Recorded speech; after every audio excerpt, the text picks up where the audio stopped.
अगर आप चाहते हैं कि तारक फिल्म्स का ऑडियो वीडियो सबसे पहले आप तक पहुंचे, तो हमारे चैनल को सब्सक्राइब जरूर करें और बेल आइकन को दबाना ना भूलें।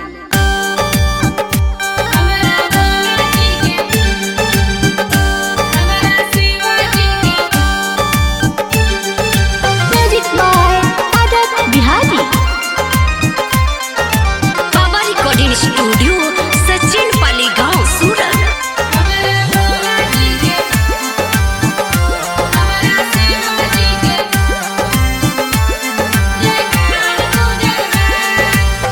सावन में महादेव के द्वार सजल बा हो, द्वार सजल बा। सावन में महादेव के द्वार सजल बा हो, द्वार सजल बा।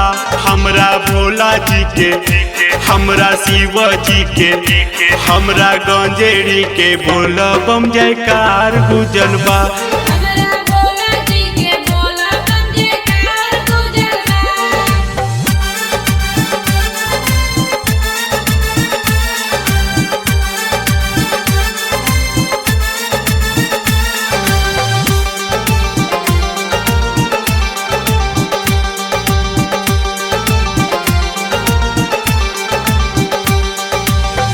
शिवाजी के होखे लागल सगरो भजनमा, देवघर में जलवा ढारे चल ना सजनमा, चल ना सजनमा।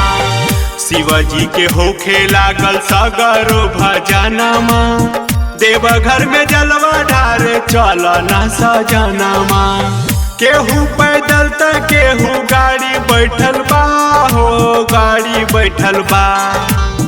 केहू पैदल त केहू गाड़ी बैठल बा हो, गाड़ी बैठल बा। हमरा भोला जी के, हमरा शिव जी के, हमरा गंजेड़ी के बोल बम जयकार गुजल बा।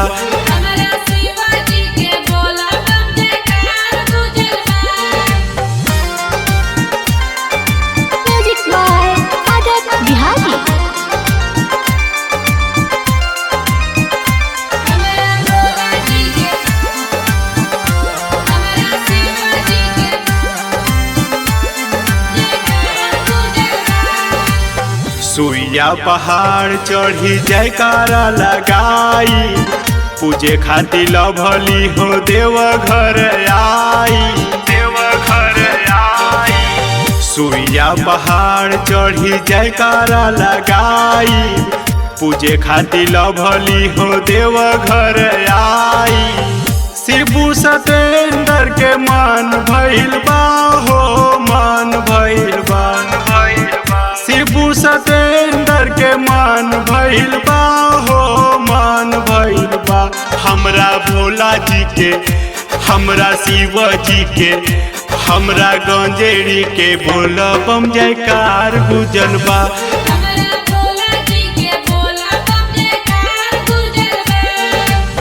सावन में महादेव के द्वार सजल बा हो, द्वार सजल बा।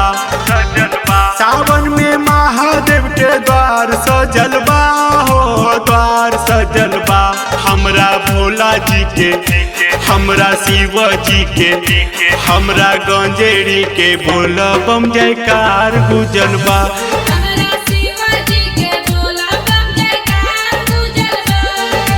बाबा रिकॉर्डिंग स्टूडियो सचिन पाली गांव सूरत।